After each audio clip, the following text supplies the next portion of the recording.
이 채널의 이야기는 실제 사연과 사회적 이슈를 모티브로 재구성한 창작 드라마입니다. 등장인물의 이름, 장소, 사건은 모두 가상이며 특정 개인, 단체, 사건과 직접적인 관련이 없습니다. 시청 전에 이 점을 먼저 말씀드립니다. 경기도 어느 소도시 외곽의 장례식장. 주차장에서부터 하얀 리본을 묶은 화환이 줄을 이었고 조문객들은 검은 옷차림으로 무거운 걸음을 옮겼습니다. 빈소 안에는 하얀 국화가 가득했고 향 연기가 끊임없이 피어올랐습니다. 영정사진 속 75 노인은 어딘가 어색한 미소를 짓고 있었습니다. 장남 대연과 둘째 민혁은 아침부터 서로 한마디도 나누지 않은 채 나란히 서 있었습니다. 빈소를 채운 공기는 향 연기보다 무거웠습니다. 입구에는 아버지와 함께 일했다는 동네 사람들도 긴 세월을 함께한 이웃 노인들도 보였습니다. 다들 고인의 마지막 얼굴을 보러 왔지만 두 형제 사이에 흐르는 긴장을 눈치챈 사람은 없었습니다. 낮게 깔린 경조음악 속에서 두 아들은 아버지의 마지막 하룻밤을 지키고 있었습니다. 형, 오늘 하루만은 아무 말도 하지 마. 아버지 앞에서. 그 순간이었습니다. 윤민혁의 주머니 속 휴대폰이 희미하게 진동했습니다. 빈소의 고요 속에서 그 진동은 유독 크게 느껴졌습니다. 화면에 뜬 발신자명은 DNA 유전자 검사 센터. 2달 전 혼자 조용히 신청해둔 검사의 결과 알림이었습니다. 민혁의 심장이 갑자기 빠르게 뛰기 시작했습니다. 민혁은 휴대폰을 주머니에 넣었다가 다시 꺼냈습니다. 결과를 지금 열어야 할지, 하필 이 빈소 앞에서 열어야 할지 판단이 서지 않았습니다. 그러나 결국 엄지손가락이 화면을 눌렀습니다. 민혁의 손가락이 떨렸습니다.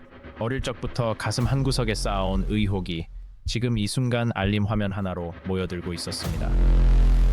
혈액형이 맞지 않는다던 어른들의 농담, 형과 닮지 않은 얼굴과 체형, 어머니가 어떤 질문 앞에서 보이던 불안한 눈빛, 그 모든 것이 한꺼번에 떠올랐습니다. 아버지의 영정 사진이 자신을 바라보는 것만 같아 고개를 들 수 없었습니다. 장례식이 시작되기도 전에 민혁의 세상은 이미 바뀌고 있었습니다. 향 연기가 눈을 자극했지만 눈물인지 연기 때문인지 구분할 수 없었습니다. 아버지, 제가 잘못한 걸까요? 민혁의 손에 들린 화면에는 단 한 문장이 적혀 있었습니다. 부자관계 불일치, 부성일치 확률 0.0%. 민혁은 그 문장을 3번 읽고 다시 3번 읽었습니다. 화면을 껐다 켜봐도 숫자는 그대로였습니다. 아버지의 빈소가 열린 그날, 조문객의 발소리와 경조음악 속에서 세상이 소리 없이 무너지는 것 같았습니다. 이 이야기가 시작되기 3달 전만 해도 민혁은 그저 아버지가 아픈 아들이었습니다. 간병을 하고 형 대신 병원을 오가고 어머니를 챙기는 평범한 둘째 아들, 그게 전부인 줄 알았습니다. 이 남자는 도대체 누구의 아들이었을까요? 38년을 아버지라 부르며 살아온 그 사람과 피 한 방울 섞이지 않았다면 그 긴 세월과 기억은 다 무엇이었을까요? 그리고 아버지는 과연 이 사실을 알고 있었을까요? 이야기는 그로부터 3달 전으로 거슬러 올라갑니다. 경기도 어느 소도시 외곽 50년 된 낡은 주택. 마당 한편에는 커다란 감나무가 서 있었고 방은 좁고 낮았지만 따뜻했습니다. 윤병철 씨는 그 집에서 두 아들을 키웠습니다. 큰아들 대연과 둘째 민혁. 이웃들은 그를 말 수 없는 사람이라 했지만 자식 뒷바라지만큼은 남다르다는 걸 다들 알았습니다. 병철 씨의 집은 좁았어도 그 안에는 30년 세월이 쌓여 있었습니다. 낡은 장롱 속 여름 이불, 부엌 찬장에 오래된 그릇들, 마당 한편의 텃밭, 하나같이 한 가족이 오래 살아온 흔적이었습니다. 병철 씨는 지역 소기업에서 30년을 일하고 퇴직한 뒤에도 텃밭을 일구며 하루하루를 보냈습니다. 아이들이 어릴 적엔 엄하다는 소문이 났지만 나이가 들수록 말은 줄고 눈빛은 많아졌습니다. 무뚝뚝하다는 소리를 들었어도 자식들 생일만큼은 한 번도 잊지 않았습니다. 다만 아버지는 두 아들을 대하는 방식이 달랐습니다. 장남 대연에게는 엄격했고 둘째 민혁에게는 조금 더 부드러웠습니다. 그 차이를 민혁은 어릴 때부터 느꼈지만 끝내 이유를 묻지 않았습니다. 밥은 먹었냐? 형제끼리 싸우지 마라. 큰아들 윤대현은 45살, 서울에서 중소기업 팀장으로 일하며 반듯하게 살아온 사람이었습니다. 명절이면 가장 먼저 내려와 아버지 곁에 앉았고 어머니 선물도 잊지 않았습니다. 바깥에서 보기엔 부모에게 헌신하는 장남이었습니다. 그러나 그 자리에 눈에 보이지 않는 계산기가 놓여 있다는 걸 아는 사람은 많지 않았습니다. 대현은 서울에서 성공한 장남의 삶을 살았습니다. 아파트 대출을 갚고 아이들 학원비를 대고 퇴직 이후를 계획하는 사람. 그런 대현에게 아버지의 재산은 단순한 유산이 아니었습니다. 자기 노후 설계의 일부였습니다. 아버지, 집 한 채랑 전답이 재산의 전부죠? 노후 자금은 어떻게 준비하셨어요? 그런 거 왜 물어? 살면서 생각해. 둘째 윤민혁은 38살. 프리랜서로 이 일 저 일을 전전하며 좀처럼 자리를 잡지 못했습니다. 결혼도 미뤘고 주소지도 여러 번 바뀌었습니다. 그래도 아버지가 아플 때면 본가로 내려와 밤을 지새웠고 형이 서울에서 내려오는 횟수가 줄수록 민혁이 머무는 날은 오히려 늘어갔습니다. 어머니는 그런 민혁을 볼 때마다 고맙다는 말 대신 눈물을 감췄습니다. 민혁은 내려올 때마다 아버지가 조금씩 작아지는 것을 느꼈습니다. 어릴 적엔 그렇게 커 보이던 아버지가 이제는 병원 침대에 누워 호흡기를 달고 있었습니다. 그 모습이 민혁을 가장 힘들게 했습니다. 아버지의 손은 예전보다 차가웠습니다. 형, 이번 주 한 번만 내려와. 아버지 병원 스케줄이 밀렸어. 나도 일이 있다고. 네가 있잖아 거기에. 나만 있어선 안 돼. 형도 자식이잖아. 아버지 윤병철 씨가 췌장암 생기 진단을 받은 건 2년 전이었습니다. 그때부터 가족 안에 눈에 보이지 않는 균열이 생기기 시작했습니다. 병원비는 누가 내는지, 간병은 누가 맞는지, 재산은 나중에 어떻게 나누는지. 입 밖으로 꺼내기도 전에 눈치로 오가던 계산이었습니다. 가족이라는 이름 아래에서도 산수는 멈추지 않았습니다. 병원에서 돌아오는 길이면 민혁은 자주 생각했습니다. 형은 왜 내려오지 않을까? 일이 바쁜 건 알지만 자기 아버지가 죽어가고 있는데, 그러나 그 말을 꺼내면 형제 사이가 더 멀어질 것 같아 민혁은 끝내 삼켰습니다. 민혁은 그 즈음 형이 아버지와 단둘이 이야기 나누는 시간이 부쩍 늘었다는 걸 눈치챘습니다. 거실에서 새어나오는 나지막한 목소리, 이따금 서류 같은 것을 들고 아버지 방으로 들어가던 형의 뒷모습. 물어보고 싶었지만 민혁은 입을 다물었습니다. 그 서류가 무엇이었는지 끝내보지 못했습니다. 묻지 않은 그 선택이 훗날 어떤 결과를 부를지 그때는 알지 못했습니다. 혼자서 복도에서. 형은 왜 저기서 나왔지?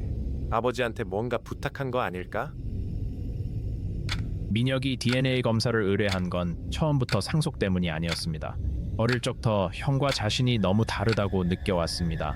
얼굴형도 손발 생김새도 성격도 달랐고 심지어 혈액형마저 맞지 않았습니다. 어른들이 이따금 던지는 농담을 어릴 때는 그저 웃어넘겼습니다. 그러나 그 말들이 쌓이고 쌓여 가슴 한켠에서 조용히 의심으로 자라났습니다. 민혁이 혈액형 문제를 처음 안 건 초등학교 때였습니다. 과학 시간에 혈액형 유전을 배우던 날 선생님 설명과 자신의 혈액형이 맞지 않는다는 걸 깨달았습니다. 그날 집으로 돌아와 어머니에게 물었지만 어머니는 의학이 늘 맞는 건 아니라고만 했습니다. 그 말을 믿으려 했지만 의심은 끝내 사라지지 않았습니다. 어머니, 저 어릴 때부터 혈액형이 이상하다는 말 들었잖아요. 저 AB형인데 아버지 O형, 어머니 A형이시잖아요. 의학이 다 맞는 건 아니야. 그런데 신경 쓰지 마라. 상속 이야기가 시작된 건 아버지가 입원하고 얼마 지나지 않아서였습니다. 먼저 말을 꺼낸 건 큰형 대현이었습니다. 일부러 자리를 만들어 민혁을 부른 것도 아니고 저녁 식탁에서 밥을 먹다 불쑥 던진 말이었습니다. 두 형제 사이에 팽팽한 공기가 흘렀습니다. 아버지가 그 소리를 듣고 있다는 걸 형제는 잊고 있었습니다. 아버지는 두 아들이 다투는 소리를 들으며 눈을 감았을 겁니다. 어쩌면 이 순간을 이미 예감하고 있었는지도 모릅니다. 그렇다면 아버지는 왜 끝내 아무 말도 하지 않았을까요? 재산을 어떻게 나눌지, 그리고 훨씬 더 오래된 그 비밀에 대해서. 아버지가 서재를 잠근 것 알아? 열쇠 어디 있는지 알면 말해. 그걸 왜 나한테 물어? 아버지가 맡긴 거 아니야. 아버지 의향이 장남한테 더 줘야 한다는 거야. 내가 집안 맞이고 제사도 내가 지내잖아. 그게 무슨 기준이야? 아버지 간병은 내가 했는데. 자식 도리가 다 갔냐? 마지가 더 책임이 큰 거야. 아버지 윤병철 씨는 그 다툼을 병실 침대에서 들었을 겁니다. 하지만 아무 말도 하지 않았습니다. 그저 천장을 바라보다 눈을 감았습니다. 그 눈 속에 무엇이 있었는지는 아무도 몰랐습니다. 분노였는지, 체념이었는지, 아니면 오래도록 혼자 짊어져온 무게였는지, 아버지는 마지막까지 당신의 방식을 고집했습니다. 큰 소리를 내지 않고 먼저 나서지 않고 참는 것. 그게 윤병철이라는 사람이 살아온 방식이었습니다. 민혁은 아버지가 의식을 잃기 전 남긴 마지막 말을 기억했습니다. 그 말이 정확히 무엇이었는지는 잊었지만 목소리에 담긴 온기만큼은 잊히지 않았습니다. 그리고 2달 후 아버지는 세상을 떠났습니다. 병원에서도 집에서도 단 한 번도 재산 이야기를 먼저 꺼내지 않았습니다. 형제는 장례를 치르며 처음으로 오랜 시간을 같은 공간에서 보냈지만 두 사람은 이미 서로 다른 곳을 바라보고 있었습니다. 아버지가 떠나고 나서야 형제는 아버지가 얼마나 많은 것을 홀로 짊어지고 살았는지 조금씩 알게 됩니다. 민혁아, 아버지 유언장이 어디 있는지 알아? 형, 아버지가 돌아가신 지 이틀밖에 안 됐어. 하지만 그 봉투 안에는 아직 아무도 모르는 진실이 있었습니다. 혈액형이 안 맞는 정도의 단순한 착오가 아니었습니다. 그 진실이 드러나는 날, 형제는 상속 다툼이 아니라 30년이라는 세월 전체를 처음부터 다시 마주해야 했습니다. 봉투는 장례식장의 향 연기 속에서 조용히 민혁의 주머니에 들어 있었습니다. 크지 않은 봉투였습니다. 겉보기엔 검사 결과가 담긴 평범한 서류 봉투였습니다. 그러나 그 안에는 한 가족의 30년이 들어 있었습니다. 그 30년이 이제 봉투를 열고 밖으로 나오려 하고 있었습니다. 봉투를 손에 쥔 채 떨리는 목소리로 이거 열어야 하나. 지금 여기서. 무슨 봉투야? 어디서 났어? 발인 전날 밤이었습니다. 조문객이 모두 떠나고 장례식장이 조용해진 한밤중 민혁은 혼자 화장실에 들어가 문을 잠갔습니다. 손끝이 가늘게 떨리는 걸 느끼며 2달 전부터 기다려온 검사 결과 파일을 열었습니다. 부자관계 불일치, 부성일치 확률 0.0%. 민혁은 파일을 닫았다가 다시 열었습니다. 숫자는 그대로였습니다. 3번을 더 열어봐도 마찬가지였습니다. 내일 아침이면 아버지의 유해가 화장터로 떠납니다. 그 전날 밤에 이런 숫자를 마주할 줄은 몰랐습니다. 이게 뭐야? 이게 무슨 말이야? 내일 발인이 시작되면 물어볼 기회도 답을 들을 기회도 영영 사라지는 것이었습니다. 답을 아는 사람은 어머니뿐이었지만 장례가 끝나기도 전에 그 말을 꺼낼 수는 없었습니다. 그 화장실 바닥에서 민혁은 온전히 혼자였습니다. 화장실 바닥에 주저앉아 독백으로 아버지가 내 아버지가 아니라고? 민혁은 화장실 바닥에 주저앉았습니다. 38년의 기억이 한꺼번에 밀려왔습니다. 처음 자전거를 가르쳐주던 아버지의 손, 운동회에서 넘어졌을 때 달려와 주던 아버지, 새벽 병실에서 말없이 손을 잡아주던 아버지. 그런데 그 아버지가 내 아버지가 아니라니, 그건 유전자 정보 하나의 문제가 아니었습니다. 38년 동안 당연하게 믿어온 세계 전체가 흔들리는 물음이었습니다. 아니야. 이거 잘못 나온 거야. 있을 수가 없어. 하지만 민혁은 알고 있었습니다. 검사를 맡은 곳은 신뢰도 높은 인증기관이었고 2차례 확인을 거친 결과였습니다. 틀렸을 가능성은 없었습니다. 흔들리는 건 숫자가 아니라 민혁 자신이었습니다. 민혁은 그 자리에 한참을 앉아 있었습니다. 밖에서는 빈소의 경조음악이 희미하게 들려왔습니다. 그 결과지 가지고 있어? 변호사 보여줘야 해. 형, 지금 변호사 얘기가 나와? 이 상황에서? 이튿날 발인을 마치고 집으로 돌아온 형제는 말없이 식탁에 마주 앉았습니다. 밖에는 봄비가 내렸습니다. 유리창을 두드리는 빗소리 말고는 집안이 고요했습니다.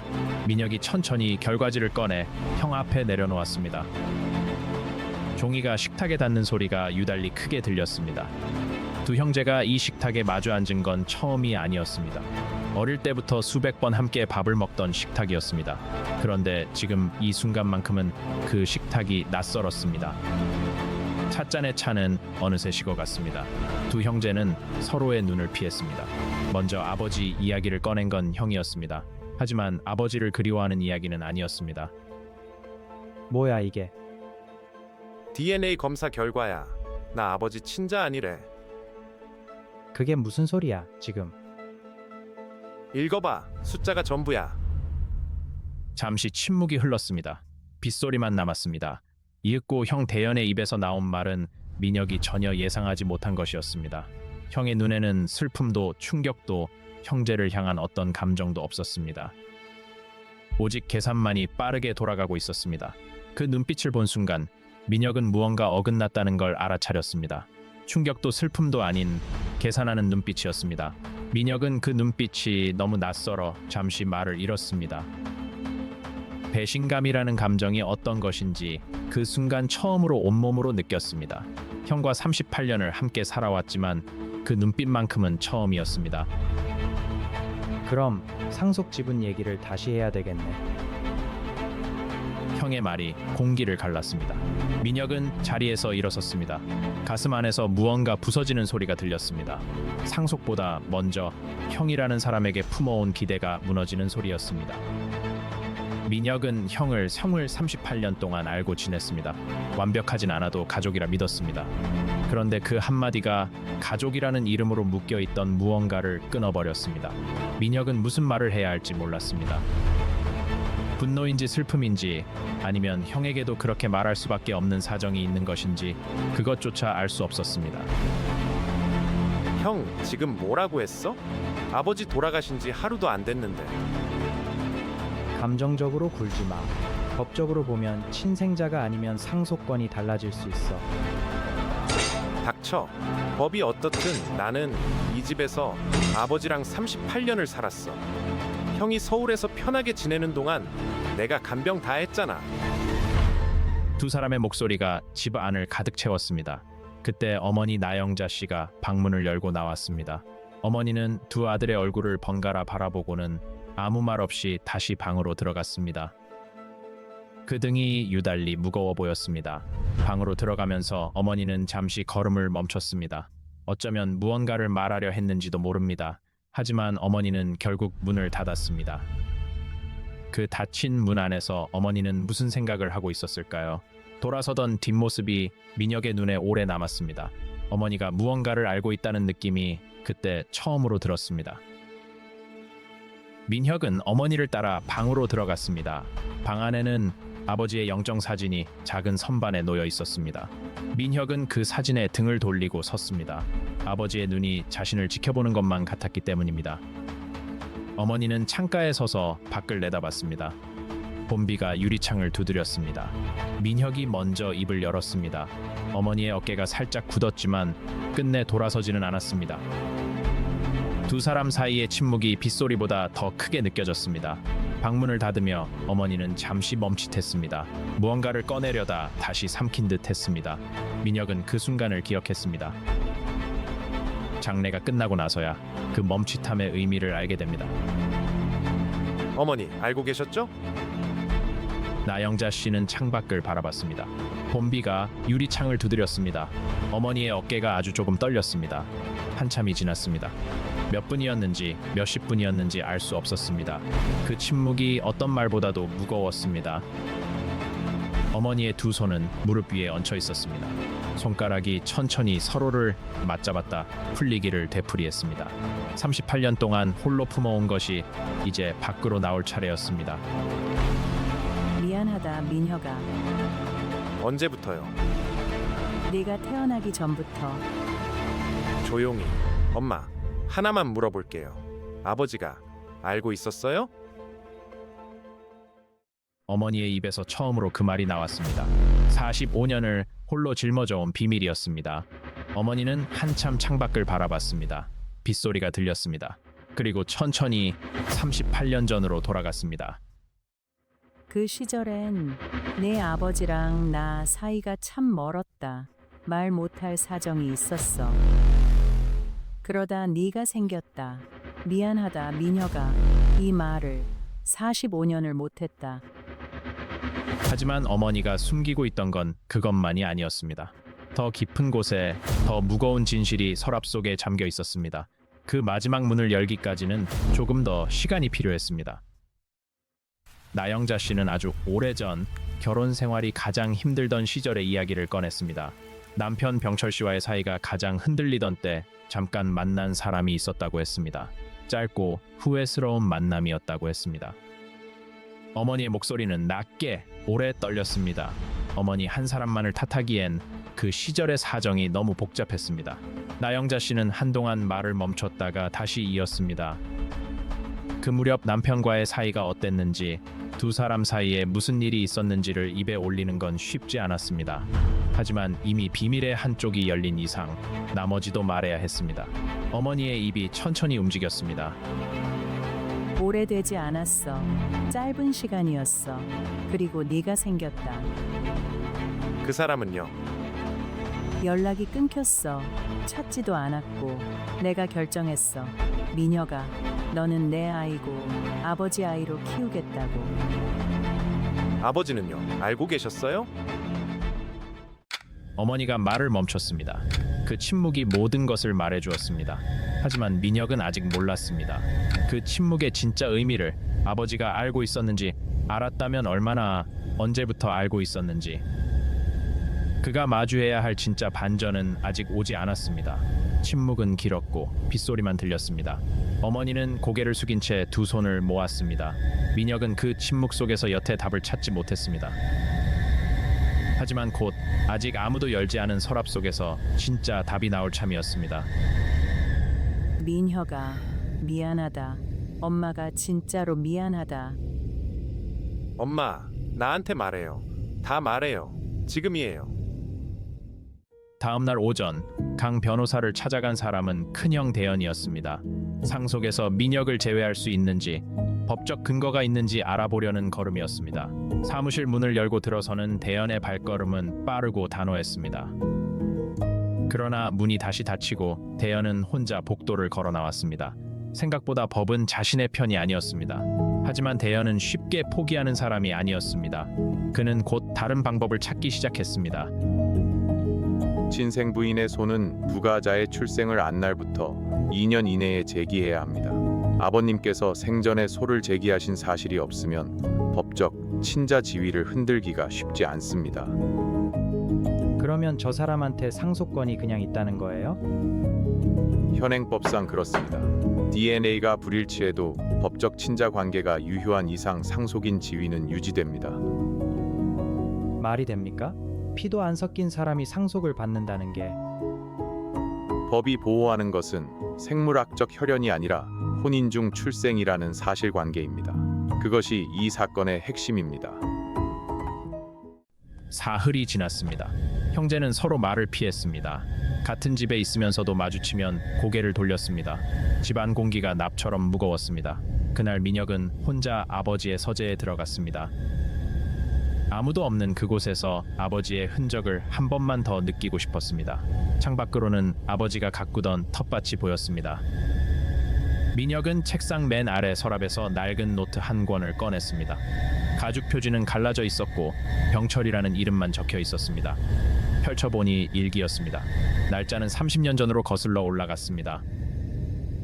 민혁의 손이 자꾸만 떨렸습니다. 그래도 첫 장을 넘겼습니다. 아버지의 필체가 너무 낯익어서 잠시 눈물이 날 것 같았습니다. 서재 안에서 혼잣말로 아버지, 여기 있었어요? 아직도. 일기의 어느 페이지에 이런 문장이 적혀 있었습니다. 날짜는 민혁이 5살이던 해봄이었습니다. 손글씨는 굵고 거칠었지만 한 글자 한 글자가 돌에 새긴 듯 선명했습니다. 유독 그 페이지만 잉크가 번져 있었습니다. 마치 쓰다가 누군가 눈물을 떨군 것처럼 민혁은 그 구절을 다시 읽었습니다. 3번을 읽고 4번을 읽었습니다. 그래도 글자는 변하지 않았습니다. 아버지는 5살 민혁의 DNA 검사 결과를 이미 손에 쥐고 있었습니다. 오늘 결과를 봤다. 민혁이는 내 피가 아니다. 하지만 내가 안아줬고, 내가 재웠고, 내가 가르쳤다. 이 아이를 놓을 수 없다. 죽어도 이 아이는 내 자식이다. 아버지는 알고 있었습니다. 33년 전부터. 그러고도 그 긴 세월 동안 아무에게도 말하지 않았습니다. 어머니에게도 민혁에게도 단 한 번도. 그것이 아버지의 선택이었습니다. 그 선택이 얼마나 외롭고 무거웠을지 민혁은 감히 상상조차 할 수 없었습니다. 그 일기를 쓴 뒤에도 아버지는 민혁을 안아 재우고 학교에 데려다주고 손을 잡고 함께 걸었을 겁니다. 그 손의 온기가 기억 속에서 되살아났습니다. 아버지가 알고 있었다는 것은 곧 아버지가 선택했다는 뜻이었습니다. 모르고 키운 게 아니었습니다. 알면서도 민혁의 손을 잡았고 알면서도 민혁을 아들이라 불렀습니다. 그 선택의 무게가 민혁의 가슴을 짓눌렀습니다. 아버지가 알고 계셨어. 민혁은 일기를 계속 읽어 내려갔습니다. 아버지의 글씨는 투박하고 거칠었지만 그 안에 담긴 감정만은 선명하고 생생했습니다. 공책 가득 아버지의 목소리가 배어 있었습니다. 민혁이 처음 걸음마를 뗀 날, 열이 펄펄 끓던 날, 처음 자전거를 타던 날, 그리고 처음 아버지라고 부른 날, 그 모든 날이 거기 고스란히 적혀 있었습니다. 이 일기는 지난 30년 동안 단 한 번도 누구에게 보인 적이 없었습니다. 서랍 깊숙이 숨겨두고 혼자서만 읽고 혼자서만 간직해온 기록이었습니다. 지금 민혁이 읽고 있는 것은 아버지의 비밀이 아니라 아버지의 마음이었습니다. 민혁이가 오늘 처음으로 아버지라고 불렀다. 가슴이 무너지는 것 같았다. 이 아이는 모른다. 나도 앞으로 모르는 척할 것이다. 이것이 내가 할 수 있는 전부다. 아버지는 단 한 번도 어머니를 추궁하지 않았습니다. 상대가 누구인지 알아내려고도 하지 않았습니다. 그저 민혁을 아들로 키웠습니다. 아무 조건 없이, 아무 보상도 바라지 않고 33년이라는 긴 세월 동안, 그 세월 내내 아버지가 단 한 번도 그 사실을 입에 올리지 않았다는 것, 그것이 무슨 의미인지 민혁은 천천히 헤아리기 시작했습니다. 물론 그 33년이 한 번도 흔들리지 않았을 리는 없습니다. 아버지도 외로웠을 것이고 억울했을 것이고 때로는 화가 치밀었을 것입니다. 그런데도 아버지는 끝까지 그 자리를 지켰습니다. 이것이 사랑이 아니라면 무엇일까? 민혁은 그렇게 생각했습니다. 민혁은 일기를 덮고 바닥에 주저앉았습니다. 눈물이 흘렀습니다. 분노도 아니고 슬픔만도 아니었습니다. 무언가 거대하고 따뜻한 것이 가슴 한복판을 묵직하게 누르고 있었습니다. 그게 무엇인지 민혁은 도무지 이름 붙일 수 없었습니다. 아버지가 왜 끝내 말하지 않았는지 이제는 알 것 같았습니다. 털어놓는 일은 민혁을 위한 게 아니었습니다. 말하지 않는 편이 민혁을 위한 길이었습니다. 그것이 아버지가 사랑하는 방식이었습니다. 아버지가 민혁을 아들로 키운 건 자신을 위해서가 아니었습니다. 어머니를 용서하려던 것도 가정을 지키려던 것도 아니었습니다. 오직 민혁을 위한 것이었습니다. 그 조건 없는 사랑 앞에서 민혁은 한참을 아무 말도 하지 못했습니다. 아버지가 알고도 키우셨다면 그게 진짜 아버지 아닌가요? 아버지, 왜 한 번도 말씀 안 하셨어요? 원망하셨을 텐데 왜 저한테 이렇게...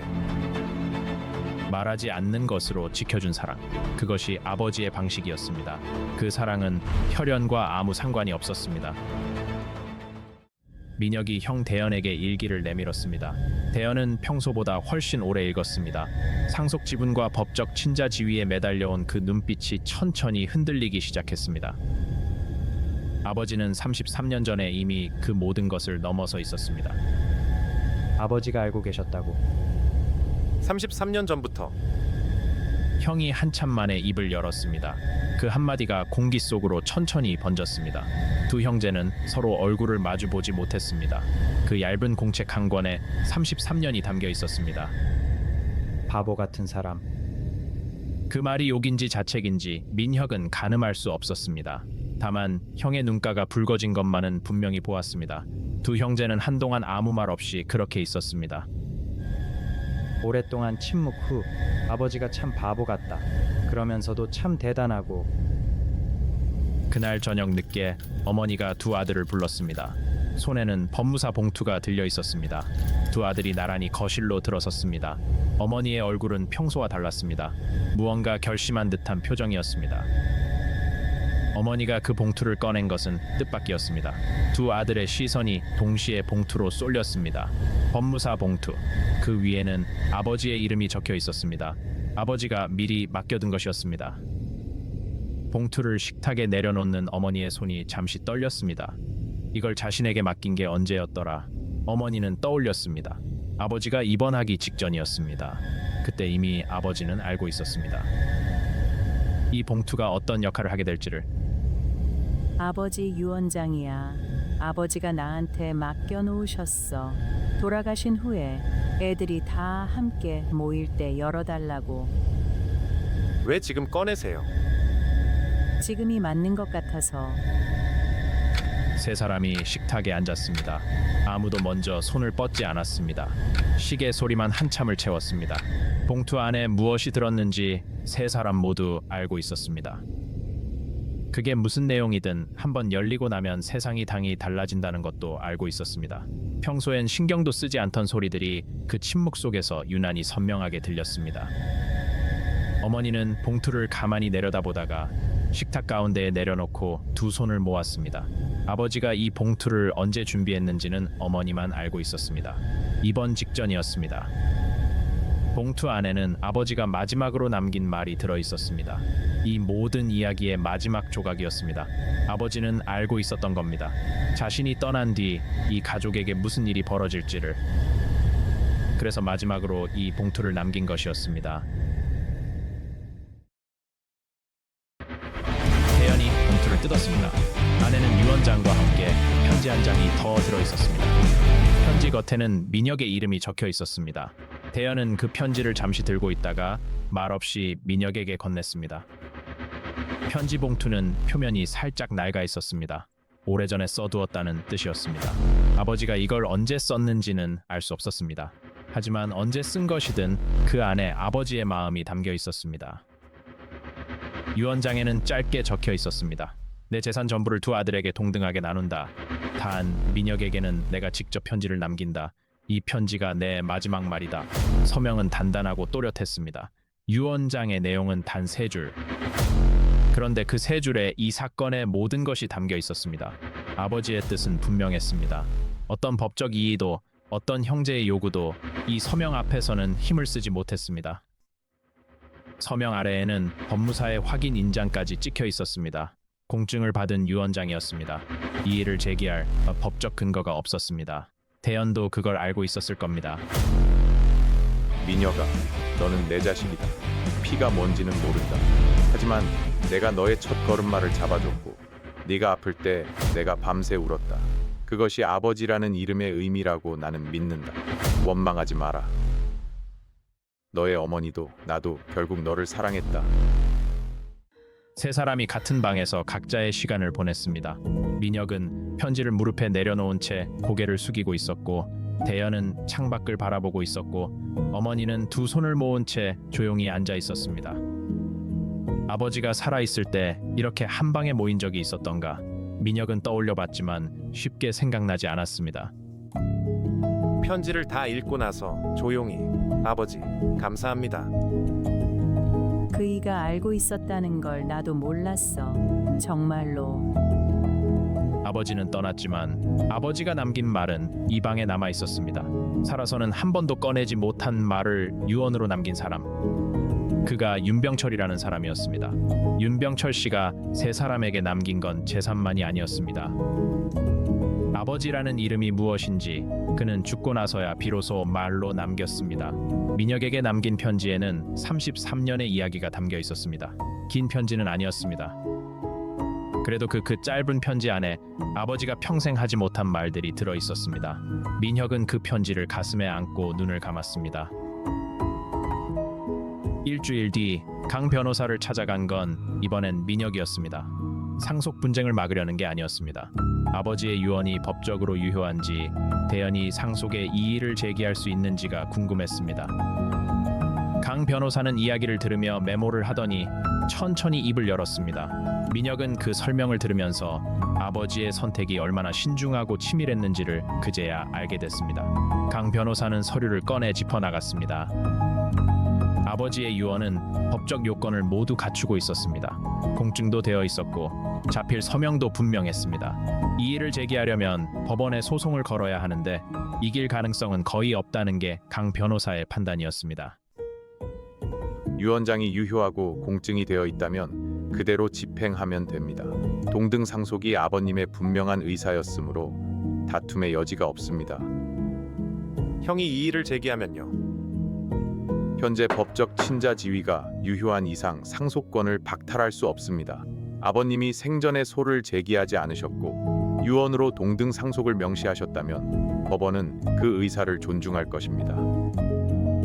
강 변호사는 잠시 멈췄다가 한마디를 덧붙였습니다. 법이 아버지의 선택을 지켜준다는 것. 아버지가 유언장을 미리 준비했다는 건 민혁이 혼자 상속 분쟁에 휘말리지 않도록 형이 함부로 하지 못하도록 떠나기 전에 그렇게 민혁을 지켰다는 뜻이었습니다. 법은 혈연을 기준으로 삼지만 때로는 혈연 너머의 관계도 보호합니다. 이 사건에서 아버님은 그 경계를 스스로 선택하셨습니다. 다시 일주일이 지났습니다. 큰형 대현이 먼저 전화를 걸어왔습니다. 민혁은 화면을 한참 보다가 천천히 받았습니다. 무슨 말이 나올지 알 수 없었습니다. 형은 한동안 말이 없다가 먼저 입을 열었습니다. 전화를 끊고 나서도 민혁은 한참 동안 폰을 쥐고 있었습니다. 형을 향한 감정이 정확히 뭔지 알 수 없었습니다. 원망도 아니고 용서도 아직은 아닌 그 사이 어딘가의 감정이었습니다. 민혁은 폰을 내려다봤습니다. 큰형에게 다시 전화를 걸기까지는 이틀이 걸렸습니다. 그 이틀 동안 민혁은 아버지의 편지를 2번 더 읽었습니다. 아버지가 뭐라고 했는지 곱씹으면서 민혁아, 이해 안 제기할게. 아버지 유언대로 하자. 형 왜? 아버지가 30년 동안 입 다물고 키우셨는데 내가 뭔데 그걸 뒤집어. 대현의 목소리는 낮았습니다. 처음으로 계산이 아닌 다른 무언가가 배어 있는 것 같았습니다. 아버지의 일기 한 줄이 형에게도 닿은 걸까? 민혁은 굳이 묻지 않았습니다. 그래도 형이 먼저 전화를 걸었다는 것, 이 일을 제기하지 않겠다고 했다는 것, 지금은 그것으로 충분한 것 같았습니다. 대현의 말이 진심인지 아니면 또 다른 법적 계산인지는 알 수 없었습니다. 하지만 민혁은 캐묻지 않기로 했습니다. 아버지의 일기를 읽고 난 형에게 무언가 달라진 게 있었다면 그걸로 됐다고 생각했습니다. 어머니 나영자 씨와 민혁이 다시 마주 앉은 건 그로부터 며칠 뒤였습니다. 부엌에서 차를 끓이던 어머니의 손이 가늘게 떨렸습니다. 민혁은 그 손을 보면서도 아무 말 하지 않았습니다. 어머니는 차를 2잔 끓였습니다. 한 잔은 민혁 앞에, 한 잔은 자기 앞에. 두 사람은 그 차를 사이에 두고 처음으로 제대로 마주 앉았습니다. 아버지가 떠난 뒤로 처음이었습니다. 어머니가 민혁의 손을 잡았습니다. 민혁은 손을 빼지 않았습니다. 차 한 잔을 앞에 두고 두 사람은 오래도록 말이 없었습니다. 먼저 입을 뗀 건 어머니였습니다. 미안하다는 말이었습니다. 민혁은 대답하지 않았습니다. 그 침묵이 곧 용서였습니다. 어머니도 그걸 알고 있었습니다. 어머니 원망 안 해요. 알아야 할 것 같아서 물어봤을 뿐이에요. 미안하다. 너한테 말했어야 했는데. 아버지가 알고도 키우셨잖아요. 그게 저한테는 충분해요. 화해라는 건 어느 한순간에 일어나는 게 아닐지도 모릅니다. 함께 차를 마시는 것처럼, 손을 잡는 것처럼 작은 순간들이 쌓이면서 천천히 이루어지는 것. 민혁과 어머니의 화해도 그렇게 시작됐습니다. 차 한 잔에서부터 가족이란 무엇인가? 피라고 말하는 사람도 있고 함께한 시간이라고 말하는 사람도 있습니다. 윤병철 씨는 그 질문에 33년으로 답했습니다. 그리고 그 33년은 DNA 검사지에 적힌 숫자 따위로는 지워지지 않는 것이었습니다. 민혁의 첫 걸음마를 잡아주던 손, 학교 앞에서 기다리던 그 모습, 그것이 진짜 아버지였습니다. 큰형 대현은 아직 완전히 달라지진 않았을 겁니다. 사람이 하루아침에 변하는 건 아니니까요. 그래도 아버지의 일기를 읽고 난 뒤에 그 눈빛만큼은 분명 예전과 달랐습니다. 그 작은 변화가 어디까지 이어질지는 알 수 없습니다. 하지만 변화는 이미 시작됐습니다. 그리고 때로는 그것으로 충분합니다. 독백, 아버지. 당신이 아버지예요. 피가 아니라 그 세월이 당신을 제 아버지로 만들었어요. 조용히, 병철 씨, 당신이 이렇게 할 줄 알았어요. 이 채널의 모든 이야기는 실제 사연과 사회적 이슈를 모티브로 재구성한 창작 드라마입니다. 오늘 다룬 친생자 확인 문제, 상속 분쟁, 유언의 법적 효력은 실제로 많은 가정에서 일어나는 일입니다. 이 드라마가 비슷한 상황에 놓인 분들께 조금이나마 위로와 정보가 되기를 바랍니다. 이 이야기에는 두 가지 법적 쟁점이 있습니다. 첫째, 친생 추정과 친생 부인의 소입니다. 혼인 중에 태어난 자녀는 법적으로 남편의 자녀로 추정됩니다. 이를 뒤집으려면 부가자의 출생을 안 날부터 2년 이내에 소를 제기해야 합니다. 이 기간이 지나면 DNA 불일치가 있어도 법적 친자 지위는 유지됩니다. 둘째, 상속 자격입니다. 법적 친자 지위가 유효하다면 유전자 결과와 무관하게 상속권이 인정됩니다. 유언이 있다면 그 내용이 우선합니다. 이 사건에서 아버지가 생전에 소를 제기하지 않고 유언으로 동등 상속을 명시한 것은 법적으로도 인간적으로도 강력한 효력을 가집니다. 여러분이라면 어떻게 하시겠습니까? 아버지의 자리에서 아무도 모르게 33년을 품어왔다면, 아니면 민혁의 자리에서 아버지가 세상을 떠난 뒤에야 그 사실을 뒤늦게 알게 됐다면, 어떤 선택이 옳은지, 어떤 감정이 맞는지 쉽게 판단할 수 있는 사람은 없을 겁니다. 그래서 이 이야기는 어쩌면 여러분의 이야기이기도 합니다. 댓글로 여러분의 생각을 들려주세요. 그 목소리가 이 채널을 이어가는 힘이 됩니다.